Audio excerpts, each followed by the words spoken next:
ایک انہوں نے کہا کہ جب ہم پورا قرآن پڑھ رہے ہوتے ہیں تو کیا جیسے جیسے آیت سجدہ آئے سجدہ کرتے جائیں یا پورا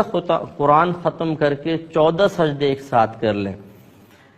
دیکھیں یہ صورت بھی بالکل جائز ہے کہ آپ پورے 14 آیات سجدہ 14 پڑھ کر پھر ایک ساتھ 14 سجدے کر لیں، لیکن افضل اور اولا صورت یہ ہے کہ جیسے آیت پڑھیں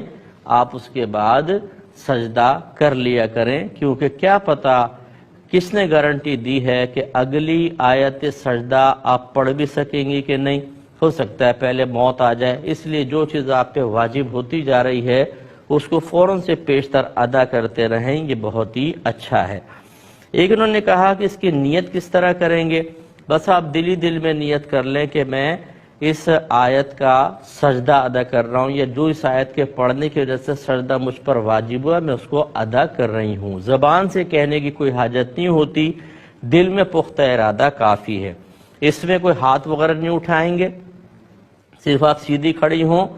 اللہ اکبر کہہ کے سجدے میں جائیں اور ایک سجدہ بس کرتے ہیں اس کا، تو اس میں تسبیحات پڑھیں اور اس کے بعد اگر سیدھی کھڑی ہو جائیں تو بہت ہی اچھا ہے، ورنہ اگر سجدہ کر کے آپ بیٹھ جائیں کافی ہے، اس میں سلام وغیرہ نہیں پھیرا جاتا۔